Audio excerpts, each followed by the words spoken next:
Minutes behind this morning, but glad you're with us. It's Illinois in Focus Daily, here live with you on YouTube for the Center Square. I'm Greg Bishop, editor of the Center Square, Illinois, where you can go and find the headlines in your inbox by signing up for the newsletter. It's real simple. Just go and check that out. You can also find out how to donate, but you can visit thecentersquare.com for more stories, not just what we're talking about today. A lot of reporters across the country dealing with all kinds of complex issues, everything from Washington, D.C. and beyond. But right here in the land of Lincoln, we focus on Illinois with, you guessed it, Illinois in Focus Daily. So a lot to cover today. We're going to try to get you 3 segments. We, of course, had deep-fried politics at the Illinois State Fair with Democrats holding a breakfast beforehand and then rallying at the state fairgrounds. We'll hear some of that back and forth and also dabble into some of the politics with all kinds of voices, so stay tuned for that. We also got to talk a little bit about energy. Last week we had the news conference, or was that earlier this week? Time's just blending together with as rapid as stuff happens in the news space. But energy prices, a lot of you are experiencing 40%, 50%. I had somebody tell me that they saw their energy prices triple in a short time period. So what's going on there? And the debate we've heard so far, a lot of finger pointing. But what are the real solutions? Maybe nuclear is going to be that solution. So we'll have to delve into that just a little bit today. But also yesterday was a big day for nearly 400 individuals from over 70 countries that were naturalized as U.S. citizens here in Springfield at the state fair. So I attended that ceremony, talked to a couple of new citizens, and also asked a couple of Democrats as to what kinds of changes are needed for immigration policy, if any. So that's what's up today here with Illinois in Focus Daily. Live with you each and every weekday morning here. So I know it's a little bit redundant, but some of you don't subscribe. If you aren't subscribed, go ahead and hit that subscription button, notification bell, so you can wake up with us when we go live. But also, share it up with your friends as well. All right, it's Illinois in Focus Daily. I'm Greg Bishop. Like, subscribe, hit that notification bell, and be with us each and every weekday morning here for Illinois in Focus Daily.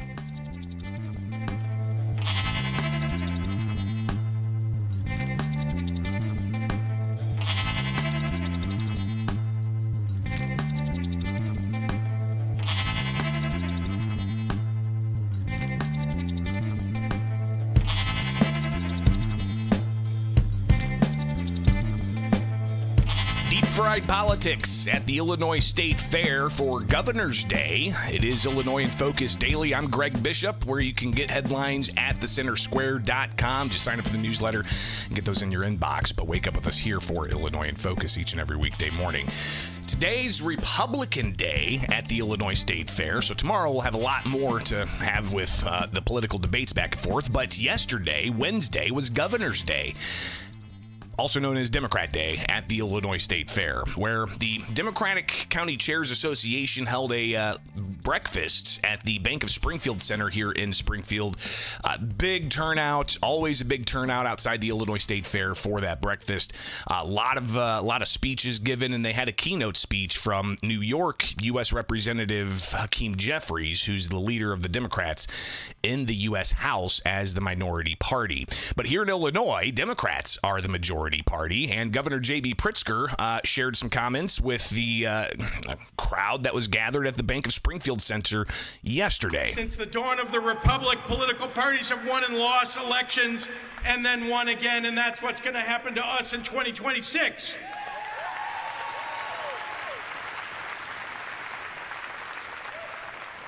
And what I'll say to those who are wondering what's next for the Democratic Party is this. She's alive and well and stronger than ever and right here living in the great state of Illinois. And the governor obviously has his rally speech where he says, are you ready for the fight? Are you ready for the fight? Let's go get them. Lieutenant Governor Juliana Stratton also speaking to the breakfast, and she's got several contenders up against her in her bid for U.S. Senate. We'll have to delve a lot more into that in future episodes later on, either Friday or sometime next week. By the way, just a quick programming note. I am off Monday, Tuesday, and Wednesday next week, just to give you guys a heads up. So no live show Monday, Tuesday, Wednesday next week. So got to take a little bit of a breather here and there, right? Anyways, Lieutenant Governor Juliana Stratton, she's running for U.S. Senate to take Dick Durbin's seat, who's retiring after his term, and she also took to the podium in front of Democrats and gave this message. In the midst of the chaos that's coming out of Washington these past several months, how many of you have said these words? I'm so glad I live in Illinois.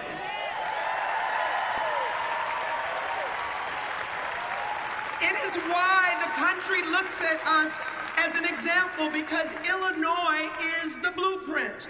We've protected women's reproductive rights. We've banned assault weapons. We passed the Workers' Rights Amendment, and we enacted nation-leading climate legislation to put us on a path to a clean energy future. And as I said earlier, Hakeem Jeffries was their keynote during the breakfasts, and of course he took aim at Donald Trump and Republicans. Donald Trump promised that they would lower costs, in fact, on day one. But here in America, costs haven't gone down, costs have gone up. Inflation is on the way up. Job creation is coming down. They have failed to keep their core promise of making life more affordable for the American people while they enrich their billionaire donors. As Democrats, we understand that it's time to build an affordable economy. We have to lower the high cost of living in the United States of America, and we need to do it now. It seems, though, that there's not much recognition from Democrats about the high cost of living during the Biden administration, where inflation, especially for energy, was like 60% in some quarters of an increase, and just the compounding effect of inflation during the Biden administration. Didn't really hear too much about that until now. We're 6-7 months into the Trump administration, and if you remember the first few weeks, and the president talks about this all the time, he's like, "Hey, went after me about the price of eggs," and he was only in office for like a week. So the economic picture, obviously fingers are going to go pointing all over the place on these things, but at the rally at the state fairgrounds, we hear again from Governor J.B. Pritzker delivering his message to the party faithful. We Democrats, we built Medicaid, we built Medicare, we built Social Security. It's Democrats that passed the Voting Rights Act and the Civil Rights Act. We're Democrats because of those things, and we have to defend those things. The Republicans are trying to damage all of that. Republicans have raised tariff taxes on the average American family by $2,400 each. Now, Governor Pritzker himself, having been governor since 2019, has increased taxes on Illinoisans. Everything from the gas tax doubling in 2019 to the additional increase each year tied to inflation, to tax increases on tobacco, tax increases on video gambling, and also sports betting, taxes on this, taxes. I mean, if you look at the chart of all the taxes that Governor J.B. Pritzker has implemented in his time, are Republicans going to talk about that today? We'll see. Obviously, it's going to be Republican Day today, so we'll get the response tomorrow of what Republicans have to say to Democrats. But the governor obviously running for a third term, but he's been asked time and again about running for president, and that's going to dog him throughout the 2026 election if he's going to run. But he was also asked about the map-making process, because that's been a huge national debate, right? You got Texas Democrats that fled the Texas House of Representatives to a state like Illinois so that they would break a quorum, trying to block the votes on a new congressional map for Texas that's expected to give Republicans in Congress 5 more seats. You've got Democrats across the country, including Pritzker in Illinois, California Governor Gavin Newsom, Kathy Hochul in New York, all saying that they need to, quote, fight fire with fire. But what does that mean for a state like Illinois when it comes to congressional maps, with a map that's heavily gerrymandered, right? I mean, it's something that I don't know if you can really gerrymander it anymore. The governor, though, he says that, listen, I mean, the gerrymandering that they did in Illinois, he says it's legal. He also said it was drawn by kindergartners on, what was that, Colbert?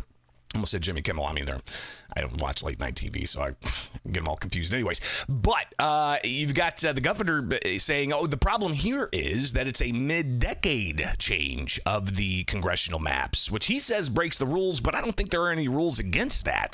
Well, as I've said, everything is on the table, and we've already taken a first big step, which is to protect those Texas House Democrats coming here to Illinois so that they can, if they choose, to break quorum. We want to help them because they're helping not just Texas. They're not just helping the Texas Congress people. They're also helping voters all across the United States to make sure that they are represented. The Texas Republicans are violating the Voting Rights Act, and they're trying to break the rules and cheat in the middle of a process. This is now halfway into a decade. That is not when you redistrict. They're only doing that for one reason, because they're licking the boots of the President of the United States, who asked them to break the rules and deliver to him seats that he's ineligible for. Again, I don't know if there's like an actual rule somewhere that says states can't redistrict. I think that they just have to redistrict based off the most recent census. And even President Donald Trump has said he wants a new census to essentially zero out the non-citizens in the country illegally from the numbers, which we'll see if that's something that's even possible. But regardless, you've got the issue of the maps still dominating national politics. If you look at Illinois' congressional maps, and everybody's seen these at this point, most everybody, but I'm just going to, Illinois congressional maps, let's go ahead and pull that up with an image here and see what we could find. That's a decent one. Let's go over here, pull up the congressional maps, kaboom, and voila. I mean, you just look at this congressional map here. You can buy your own. But the 13th district, Congresswoman Nikki Budzinski in the 13th district here, this was lampooned on Colbert show, right? Where Colbert, he pulled a map out, pointed to it, and talked about this looks like a scorpion tail and all the gerrymandering that's gone on. I mean, look at not just the Democrat District 13, but the Republican District 15. I think this is Mary Miller's district. And see how it's like all of this area, but then it just has this little sliver and it connects it to this area. And so obviously the maps are gerrymandered in Illinois.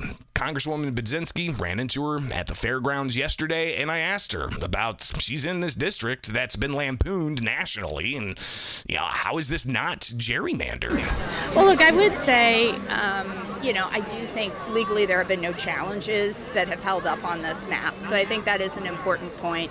But I do want to just say, it is an incredible honor to represent in this district, the 13th district in central and southern Illinois. That is what I'm focused on, which is how do we make things more affordable?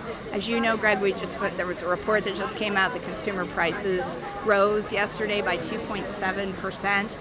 I honestly believe that for constituents, what their biggest issue is, how am I helping them with their daily life? And regardless of the district is as it is, and I'm proud to represent from Urbana-Champaign all the way down to East St. Louis and call Springfield my home. I stay focused on the issues that matter within the district I was elected to.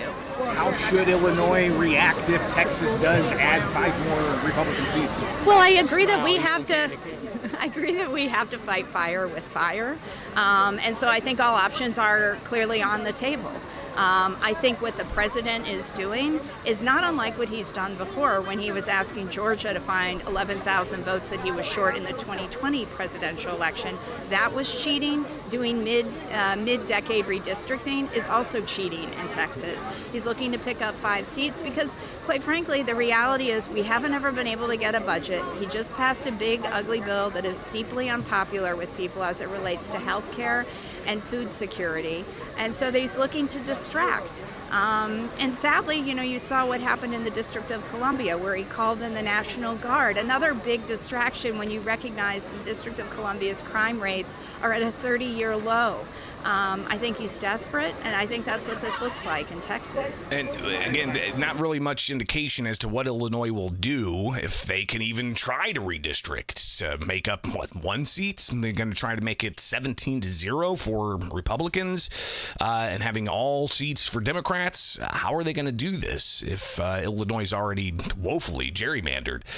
But you heard Budzinski there talk about the consumer prices going up. And again, you heard that also from Hakeem Jeffries, but not really much recognition as to the policies that Democrats implemented during the Biden administration and policies implemented by the Pritzker administration on energy when it comes to what kind of energy availability there's going to be. Is it just going to be wind and solar in the future with battery storage, or are we going to see nuclear? But I asked Budzinski about that, and should we say have a different energy policy because energy prices are through the roof? We need an all-of-the-above energy approach that includes everything. That includes wind and solar. That includes the Pawnee natural gas plant that we've been trying to get going in the district. When I think about energy, and you rightfully point out, I think people's energy bills within the MISO market with Ameren went up by about 20%. And you have to ask why. A lot of that is because we're not generating energy faster and quick enough. And so I've been a part of conversations that have been largely bipartisan around permitting reform. How do we cut through the red tape to help get some of these energy projects online so we truly have an all-of-the-above energy approach? Bringing on more energy generation is going to bring down costs. And so I think about communities like East St. Louis that want low energy price. All of our communities want low energy prices, but we have to look at this as an all-of-the-above approach, cut through bureaucracy and red tape, and get to building big projects again. I would also say, as the co-chair of the Biofuels Caucus, I very much believe that biofuels, which naturally, obviously, we generate a lot of that because of our corn and soybean in central and southern Illinois. When I say all of the above, I mean biofuels should be a part of that mix.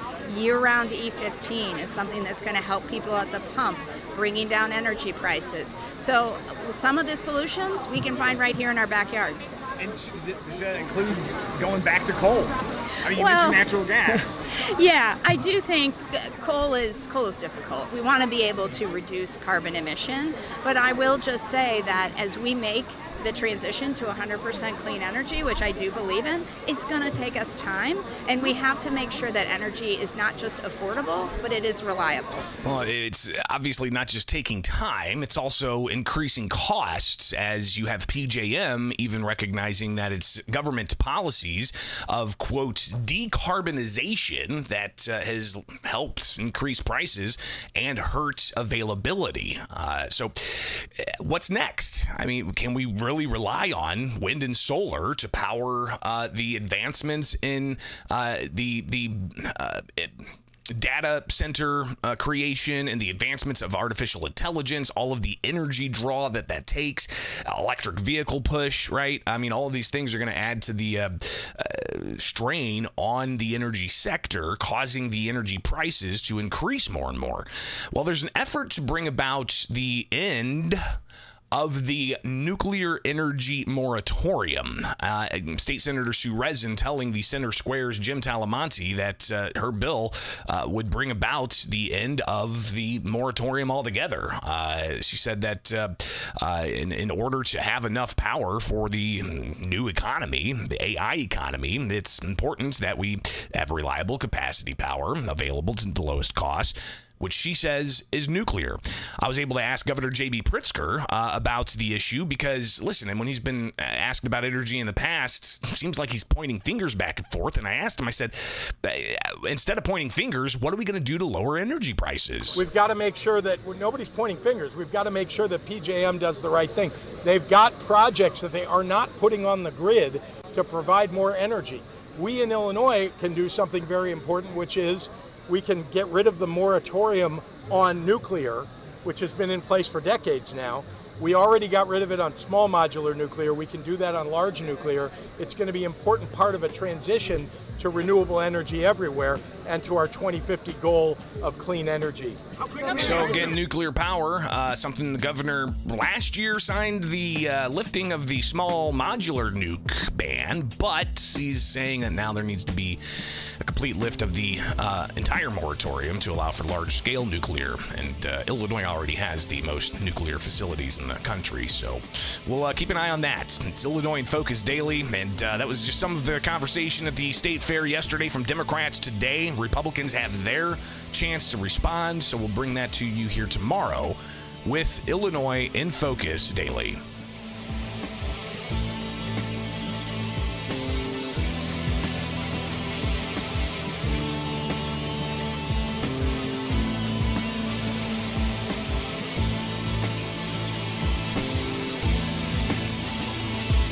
Nearly 400 individuals from 75 countries becoming new U.S. citizens here in Springfield with a naturalization ceremony that happened at the Illinois State Fair. And it was the second of such ceremonies that the fair has hosted, last year being the first, but it was quite a sight to see. Welcome in. It's Illinois in Focus Daily. I'm Greg Bishop. Like, subscribe, hit that notification bell, and get the headlines at thecentersquare.com. All right, so a lot of discussion, a lot of debate about immigration, and we had the border seemingly very porous during the Biden administration. It was a huge political issue during the 2024 campaign for president. Donald Trump really leaning in, talking about what he says was 14 million, and I think he said it went up to 21 million people who'd come across the border illegally, and he's got a mass deportation effort now underway, and a lot of consternation about immigration policy, and that's just concerning the illegal immigration situation. But what about the legal immigration situation? It is my privilege who to actually go through the process, the months-long process of becoming citizens. And this is something you can read more about and even watch for yourself. Go to thecentersquare.com and you'll be able to pull up the story that really gives you an idea of what's going on with nearly 400 U.S. New citizens being sworn in yesterday. But this is the U.S. Citizenship and Immigration Services Field Office Director for the St. Louis Field Office, Payam Tanaume. He talked about how these individuals, nearly 400 of them, are of moral standing and can become citizens of the U.S. Here's that moment from the ceremony yesterday. My privilege to present to the court 392 candidates for United States citizenship from 75 countries. Each of these candidates has been examined by an officer of the United States Citizenship and Immigration Services, and each has been found to meet all of the statutory requirements for naturalization. Each has been determined to be a person of good moral character, supportive of our Constitution, and form of government as well, disposed toward the good order and happiness of the United States. I mean, the room was absolutely packed. Just incredible to see, quite frankly. And he also went through some of the 70, well, no, he read all 75 countries, and people were standing as they heard their country of origin. And this is just a sampling. Congo.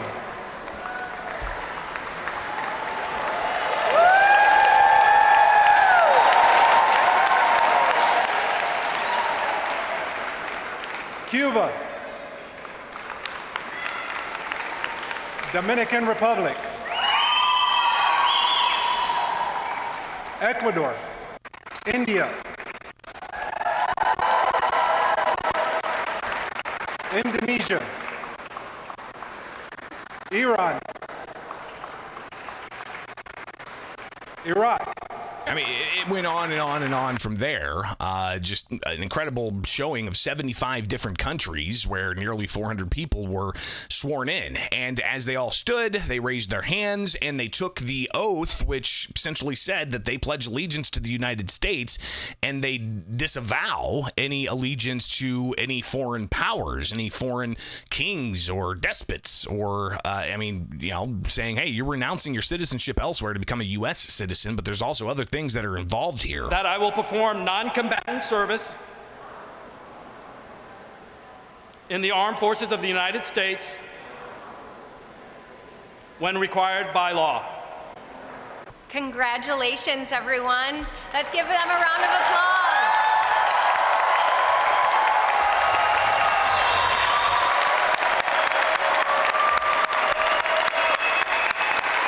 So, pretty big deal for those individuals who are now new U.S. citizens. Afterwards, I talked to a couple of them. Olesie Elliott, he was from Nigeria. He talked about why he wanted to come to the United States. I think I did. How long did it take? It took me about, maybe, I can't put a year to it, but the process was, I think it was quite easy. If you do your research, I did a lot of reading, a lot of YouTube videos just to make sure I fill out the forms correctly, and there's a lot of help. You call different resources to help, and they are very helpful. And I thank God because, most of all, I thank God because it was an easy process for me. I'm support from my wife and family just to make sure I dot the I's correctly. It could be very stressful trying to make sure you do everything correctly, but I thank God I was good. Yeah. Again, that's Olesie Elliott from Nigeria. More from him yesterday. I came to the United States I came as a student. I came for my master's at the University of Illinois, Springfield, and love kept me. I found my wife while I was a student in UIS, so I'll say love kept me in Springfield. And then Springfield is a beautiful place. I served in UIS as a student government, and Springfield is the home of. It's a peaceful community. You want to travel outside of Illinois generally is just a beautiful, it's different. I've traveled across different states, but I came back to Springfield, Illinois 2021 because there's just something different about Illinois. The people, the environment, and I'm back here. You know, Illinois has been listed as being the most representative of the demographic makeup of all of the United States, just with how diverse Illinois is. But he also talked about, just the process. You heard him say that he couldn't really put a time frame on it, but he said it was pretty easy. I did also ask him a question about the immigration debate. We'll get to that here in a moment, but more from Olesie. I must say I just feel blessed. I feel America is a great country. Coming from Nigeria, America is a great country. It's, like they said, the land of the free and home of the brave. And I feel glad to be in this land of the free, home of the brave. It's a blessing. I'm just blessed, and I'm looking forward to serve more. So he's going to, be more part of the community as a U.S. citizen to help him and his family as somebody who's in this country as a naturalized U.S. citizen. But I asked him about the debate about immigration and seeing the stories about people coming across illegally, somebody that went through the process legally. What are his thoughts on all of that? That's a tough question because people come illegally for different reasons. But for those that come legally, well done. It's a lot of work. It's a lot of determination to go through the process. So I just want to say, for those that come legally, well done. And for those, a lot of people come for different reasons. It takes a lot of determination, legally or illegally. It takes a lot of tenacity to come to the country and try and stay in the country. So there's a lot of debate going on. I don't want to speak to the debate, but it's a lot of tenacity. It's a lot of boldness. Indeed, America is a land of the brave. For you to stay and to become a citizen and stay in the country. Yeah. So I talked with another new U.S. citizen, Vigo Echichi. He is from the Congo, lived in France for some time. He's 21 years old, now lives in Champaign. Yeah. There's definitely a lot of studying going into this, learning about America, the presidents, the laws, stuff like that. It was a 7-month long process for me. I don't know how long it was for other people, but for me it took 7 months. but it was a very long awaited. I can't believe it's finally here. I'm excited for the day. I'm going to go celebrate for sure. And he said he's going to go get some American food. And I think the best place to do that is practically any stand at the state fair where there's deep fried anything. But he also talked about some recommendations he may have for the process. Right? We heard Olieshi talk about how it was easy. He just had to do some research and a lot of reading. We hear Echichi talk about the process, took about 7 months for him. But he said that he has at least just one recommendation on how the process could change for legal immigration. Honestly, I feel like if they were more straight up with how long the process was going to take, I feel like that would help people know exactly gauge, how to plan. Because I was kind of let in the dark. I never knew when the time was of the process and anything.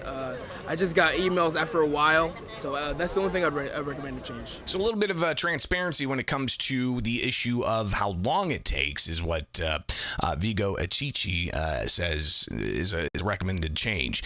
Talked with Congresswoman Budzinski about this, and she was at the naturalization ceremony making a speech in front of the nearly 400 people who took the oath of becoming a new citizen. I know this moment comes at a time when things may feel uncertain, when the idea of immigration, of becoming an American, has too often become politicized and misunderstood. It wasn't long ago that the journey you've taken was universally celebrated, and it should still be. But today, there are those who try to divide us, who question the value of your story. Let me be clear. I will work every single day in Congress to make sure that those voices of fear and division do not win, because your voices matter, your contributions matter, and your future here matters. You are teachers, workers, small business owners, caregivers, students, neighbors, and friends, and now, fellow Americans. So Budzinski, being in Congress, asked her what kinds of changes she think needs to happen. I mean, if you look at it, there are nearly 400 people naturalized in one day. It looks like the process is working, but is there things that need to change? Well, let me just say, this was the first naturalization ceremony I was able to participate in, and it's incredibly moving because all of these individuals have their own unique journeys to that chair today in the Orr building. And I do think we owe it to people that are trying to legally come into this country, that want to work, that want to participate in our communities, that it is a transparent process, and a lot of that is staffing. Making sure we have enough immigration judges to hear these cases. There's been a shortage for a very long time of people that can help folks through a pretty confusing process. And I also think that, we talk so much about, obviously, support securing the border. I think we've done that, but I think now we really need to pivot to what is the larger issue at hand, which is getting people to be able to legally process into the United States, finding work, finding a better life. It takes decades. We have a broken asylum system in this country. We have a broken refugee system in this country.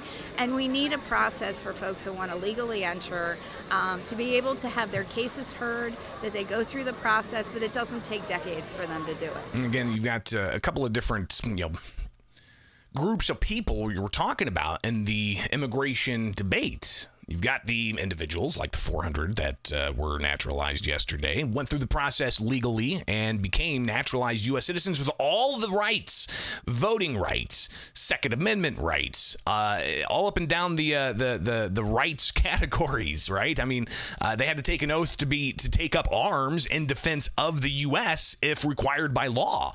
They took that oath. But then you've got other groups of immigration, illegal immigration, people coming across across the border not through a legal port of entry. You've got those who are coming in as asylum seekers, those who are coming in as temporary workers, those coming in as temporary protected status. So all these different, groups of people, and how do you manage all of that? I also asked Congressman Raja Krishnamurthy, who's running for U.S. Senate, what kinds of changes there needs to be for the immigration process. And he kind of really talked more about those who come across the border without going through the naturalization process. Our legal immigration system is completely messed up. We need to reform our legal immigration system in many ways, including in the ways that I've kind of sponsored bills for in Congress. So for undocumented folks, giving them a path to legalization, ultimately citizenship. For TPS and Dreamers, doing the same. For high-skilled talent, reforming the system so that we don't have 1 million people in queue to matriculate from an H-1B visa to a green card. It doesn't make sense. We're turning away the very best and brightest and hardest working people from around the world. It would be like, us having the first draft pick of every most talented people in the world, and we just give it up to other countries. That is a horrible, horrible situation. Okay, we'll do last question. So you got Congressman Krishnamurthy saying that the legal immigration process in this country is broken, but he got nearly 400 people who were naturalized yesterday, and I'm sure there's hundreds of others that are going to, not long ago up in Wrigley Field, there was a massive naturalization ceremony with hundreds more. So you're going to see, of course, it's a regular occurrence, people becoming naturalized U.S. citizens. But are there any tweaks that need to happen, or is it just a matter of enforcing the law that we have on the books? Apologize about that clip of Batinski playing. But anyways, it's live to tape, people, so welcome to it. It's Illinois in Focus Daily. Something we'll continue to track here. Obviously, the debate about immigration, from illegal immigration to legal immigration, it's one that's been talked about for decades and decades and decades. All right, it's Illinois in Focus Daily. Get the headlines in your inbox and wake up with us each and every weekday morning here for more Illinois in Focus Daily.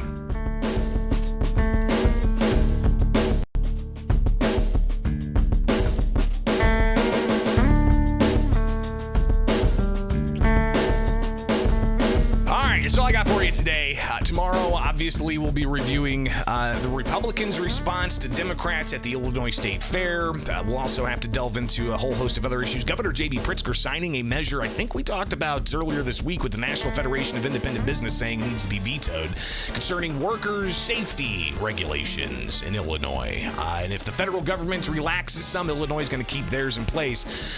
Business community says that's going to do some damage. So we'll get the governor's response to that if indeed that's the bill he's signing today. But then got the state fair. It's going to be buzzing with Republicans. So we'll hear about all of that and more tomorrow. All right, so be with us and get the headlines in your inbox with Illinois in Focus and the Center Square. Again, thecentersquare.com. Feel free to donate. We're a nonprofit newswire service. Greatly appreciate you guys being here each and every weekday morning for Illinois in Focus Daily.